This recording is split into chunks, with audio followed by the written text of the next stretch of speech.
happy Sunday morning, everyone. I'm Riley King, and welcome to this Sunday morning edition of Politics with Riley King. Let's begin this Sunday morning edition of Politics with Riley King. As you all know, we have a lot of political news to get to, so let's get started. We only have 2 days until Election Day. We are on the final countdown to Election Day, and only 2 days left. Here is a look at our political studio. Right here, we will be using this political set for Election Day coverage starting on Tuesday. And Monday night, we'll be doing a special broadcast for Election Day coverage as well. A special broadcast on Monday night, and then all-day coverage Tuesday. Let's head over to our political set right now and get started.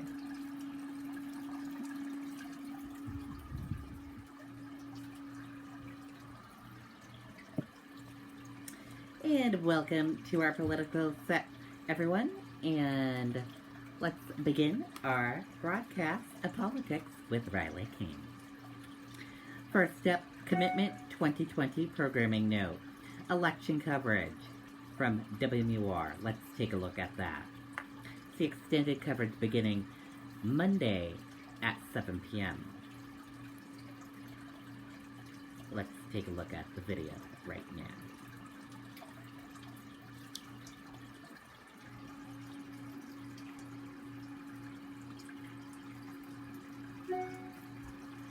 You're a smart guy. You've got everything pretty much figured out. Well, almost everything. 45% of traffic deaths could be prevented by wearing a seatbelt. Smarten up. Buckle up. No excuses, guys. And as we count down to Election Day, stay with News 9 from before the first returns until the last ballot is counted. Monday night, join us for a Commitment 2020 special, The Final Countdown. Then we'll be covering midnight voting live, followed by a full day of election coverage on air and on our digital platform. Okay, and there you go on that programming note. And be sure to stay with the Riley King Network.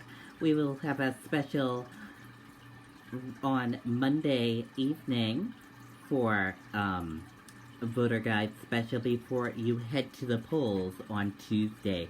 Then on Tuesday we will have full all-day coverage of election stuff. So be sure to stay with the Riley King Network on Tuesday for all things election coverage. The governor's race. Phelps, Sununu look to reach out to voters in final day before election. Sununu seeking a third term as governor. Phelps calls for a change. Let's take a look at this video from WMUR News 9, Mike Cronin.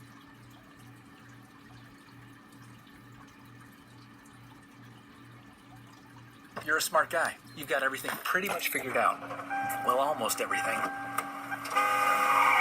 45% of traffic deaths could be prevented by wearing a seatbelt. Smarten up. Buckle up. No excuses, guys. Nice to see you. On Halloween, Republican Governor Chris Sununu going door-to-door in Derry, looking to earn votes in the final days of the campaign. A lot of folks are still undecided. We appreciate that, and we just want to go out and look them in the eye, talk to them one-on-one, and hear what is on their minds. The incumbent says New Hampshire will battle the COVID-19 pandemic for months to come and believes he's earned people's trust through policies and a team that he says is moving the state forward. I think people have come to understand what we've been able to do. I feel very confident that our message is out there. It's the right message. Sununu says the state needs a manager who will handle some big decisions in 2021. Every elected official, whether you're the governor or the planning board, I always say that, you got to be held to results and accountability. I think we've gotten great results for the state, but we want to make sure we're out there pushing hard and hopefully earning the last vote all the way to Tuesday night. While Sununu is seeking his third term in New Hampshire's corner office, his challenger, Democrat Dan Feltus, says it's time for a change at the State House. It would be more of the same with third term of Sununu. all he's done is really make stuff up, including about an income tax. I'd veto an income tax. We got to move forward on health care, on housing, and lift working families up to get out of this mess together. The state Senate Majority Leader stopped by Tashare Brewing Company Saturday alongside Manchester Mayor Joyce Craig. We've been doing events with workers, with grassroots activists all across the state, small business tours, including right here, door to door, all out of grassroots action. Feltus says he would take on the pandemic by advancing health care, implementing paid family medical leave insurance, and by looking out for schools. We're on a 10-county, 10-day tour, 50-plus stops, fighting for every last vote. Mike Cronin, WMUR News 9. Okay, and there you go on that video and that report.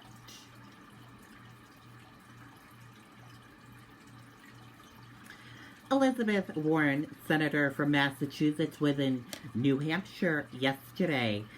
Warren campaigns for Biden in New Hampshire in final day before election. Let's take a listen to that video right now in that report.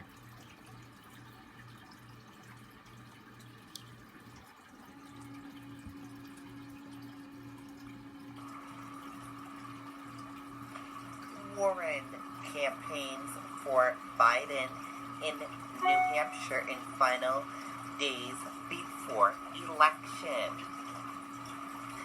Massachusetts Senator Elizabeth Warren appeared in New Hampshire yesterday on Saturday to campaign for former Vice President Joe Biden in the final weekend before Election Day. Warren traveled to Keene and Lebanon for a Vote Now lecture drop, meeting with students and campaign volunteers, according to the Biden-Harris campaign. Her New Hampshire appearance comes amid reports of a potential cabinet position if Biden is elected. Warren told NBC 10 Boston that her primary focus is Election Day. All my energy is on November 3rd, Warren said. We've got to win. That's our number one job, not jumping ahead. Our job is to win on November 3rd. Both presidential campaigns have been focusing on the Granite State. Donald Trump Jr. was in Manchester Thursday, hoping to close the gap in the polls. Trump's visit paralleled Rep. Ayanna Pressley, a Democrat from Massachusetts who was in Dover encouraging residents to vote for Biden. And that does it for this news report on the Riley King Network. Thank you for watching this news report right here on the Riley King Network. Goodbye, everyone. Okay, and there you go on that video and that report.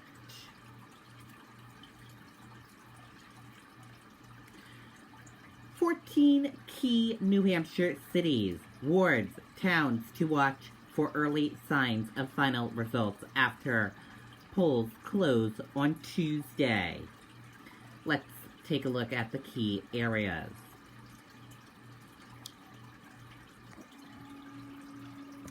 Key areas to watch.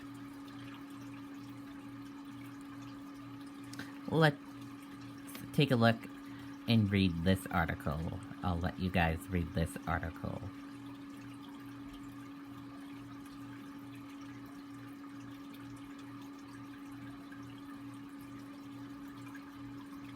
Manchester Ward 1.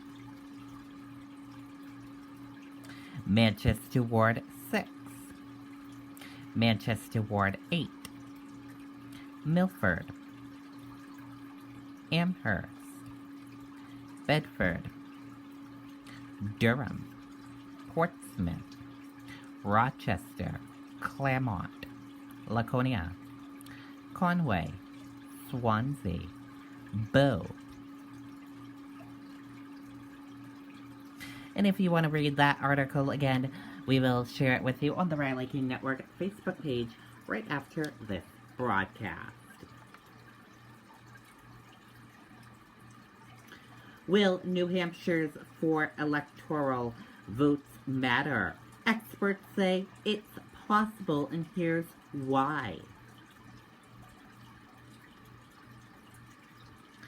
With a record number of Granite Staters expected to cast ballots by time the polls close Tuesday night, the energy in both parties are probable, and there is no race due emotions run higher than right at the top of the ticket. President Donald Trump and his Trump Victory Organization and the Joe Biden team are pushing hard to win New Hampshire. Trump has made that point personally numerous times in the 4 years since he barely lost the state to Hillary Clinton.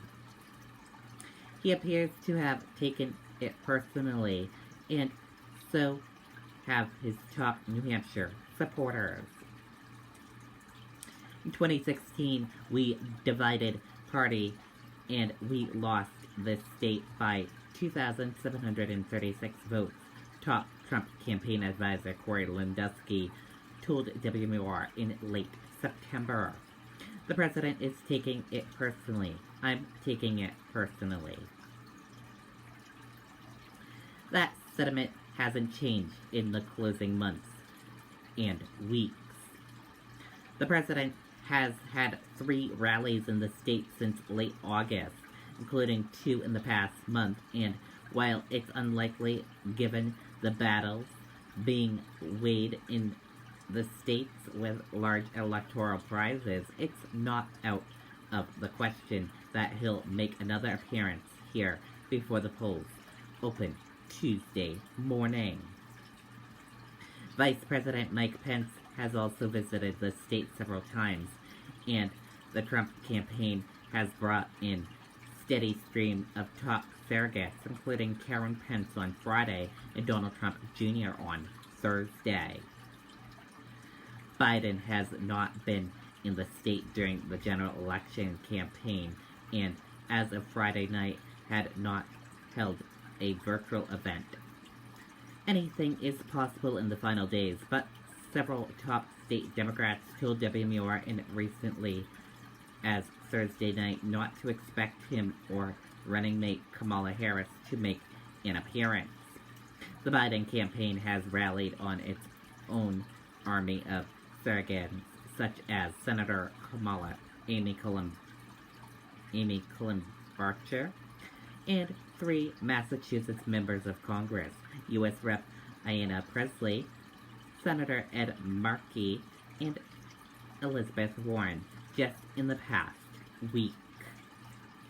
While the public polls show Biden with a lead of 8 to as many as 12 percentage points, GOP sources have told WMUR that their internal polls show it's much closer, with Trump within a 3 percentage point range. The GOP source says New Hampshire is winnable. The question is, will it matter? While New Hampshire's presidential primary is a national event in the general election with only 4 electoral votes, it really plays a major role. One legendary expectation is 2000, when then Texas Governor George W. Bush's narrow win in the state over then Vice President Al Gore cited a tie in the Electoral College, resulting in a Florida hanging Chad's Mount Durham, with the election finally being decided by the U.S. Supreme Court. Political veterans remember that Gore lost New Hampshire by 7,211 votes, while Liberal consumer advocate Ralph Nader and Green Party nominee received 22,198 votes. Had Gore taken even 1/3 of Nader's votes, he would have been elected president. 2 decades later, the political pundits who devise electoral map forecasts based on public polling have Biden with a big lead in the Electoral College. If they turn out to be right, New Hampshire will just be another blip in the Biden column. But 2 longtime New Hampshire political accommodants at our request came up with their own hypothetical scenario in which New Hampshire would once again be critical. Dante Scalena, a professor in political science at University of New Hampshire, offered what he called the most possible scenario he could think of. He made it clear that he was not predicting the scenario will come to pass, but he said it is most probable way that it would happen if it does. Under his scenario, Trump would win all the states he won in 2016, which are red states in this map, with the exception of Florida and Arizona. Trump ended up with 306 votes in 2016, and subtracting Florida's 29 votes and Arizona 11 would leave him with 266, 4 short of the magic number of 270 electoral votes needed to win the presidency. His assumption for the scenario is that Biden's Sun Belt strategy is successful, but his Rust Belt efforts are not.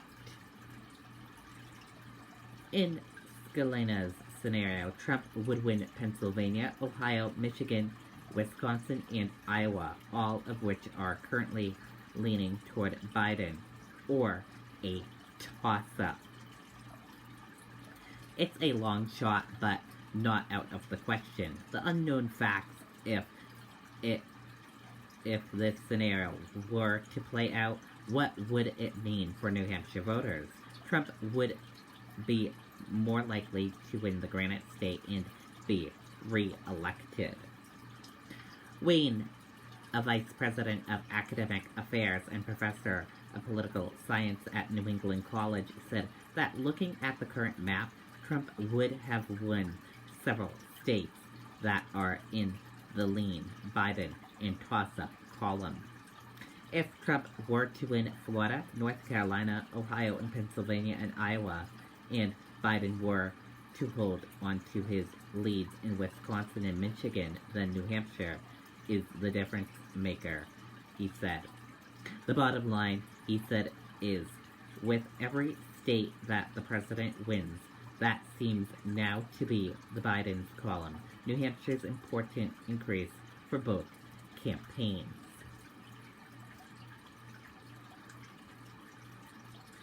Trump endorses Negron in bid for U.S. seat. President Donald Trump on Saturday endorsed Republican Steve Negron for the 2nd Congressional District U.S. House seat, citing his military service and support for law enforcement and the Second Amendment. Negron, who is challenging Democrat U.S. Rep. Annie Kuster for the 2nd consecutive election, became the 3rd New Hampshire Republican candidate for federal office to receive Trump's complete and total endorsement. The president earlier in the campaign endorsed U.S. Senator candidate Corky Mesner and 1st District U.S. House candidate Matt Mowers. Inside the numbers, New Hampshire's absentee voting data for 2020 election. Dig into the numbers in the interactive table. Let's take a look at that interactive table and see.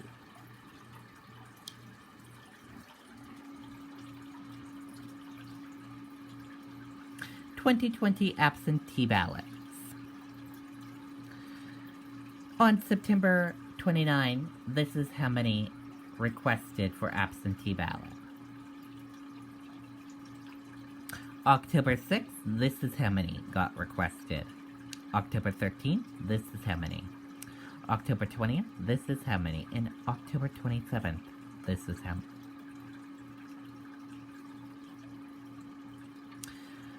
Returned ballots. October 6th, this is how many got returned. On October 13th, this is how many got returned. October 20th, this is how many have been returned. And October 27th, this how many have been returned. 2016 versus the 2020 absentee ballot return. In 2016, this is how many ballots were absentee. In this year, this is how many absentee ballots are. A much higher number, as you can all see.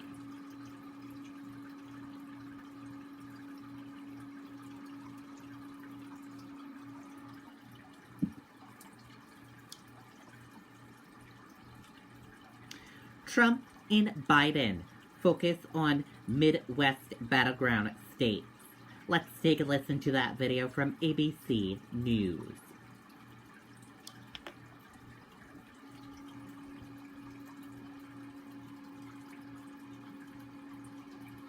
To our unavoidable top story, the hectic final weekend of an extraordinary presidential campaign. Just 3 days before Election Day, the presidential candidates are hitting the battleground states hard. President Trump will be holding several events in Pennsylvania. Former President Barack Obama will be joining his former Vice President Joe Biden for events in Michigan. And the final push coming as early voting smashes records across the country. More than 85.7 million Americans have already cast their ballots. ABC's Rachel Scott is in Detroit, where Joe Biden and, as we mentioned, former President Obama are teaming up again later this evening. Rachel, good morning. Whit, good morning. It'll be the first time that Biden and Obama hit the trail together, trying to win back this critical state of Michigan. Listen, the candidates pulling out all the stops here in this final stretch, battling over votes in the same turf as the country sees a rise in coronavirus cases. Overnight, President Trump heading into the final weekend of the campaign on a blitz through the Midwest. We win this state, you know what? It's over. Holding packed rallies in states hit hardest by the virus. In Michigan, where coronavirus cases set a new record for the third straight week, the president placing the blame on doctors, falsely suggesting they're lying about the death toll. You know, our doctors get more money if somebody dies from COVID. You know that, right? I mean, our doctors are very smart people. The reality, more than 229,000 Americans have died from the virus. And health experts say the president's own rallies are often followed by an increase in cases.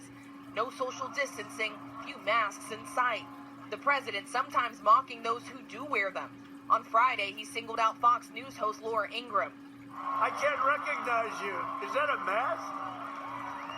No way. Are you wearing a mask? I've never seen her in a mask. Look at you. Oh, she's being very politically correct. Whoa. When pressed by our Jordan Phelps, he defended those large-scale events. Mr. President, do you think it's at all dangerous to be holding these big rallies while the numbers are going up here? No, I don't at all, no. And they're outdoor rallies. They're all outdoor. Anything else? But as the president largely ignores the rise in cases, his rival Joe Biden is pointing them out. This week, Wisconsin, like other states, set a new record for daily cases. Hospitals are running short on beds. Just had to open a field hospital. That's what we're facing. Biden campaigning in the Midwest, too, holding socially distanced drive-in rallies. With just days to go, the former VP on offense, targeting Iowa and Wisconsin, states the president won in 2016, where cases are getting worse. Donald Trump has waved the white flag. He surrendered to this virus. But the American people don't give up.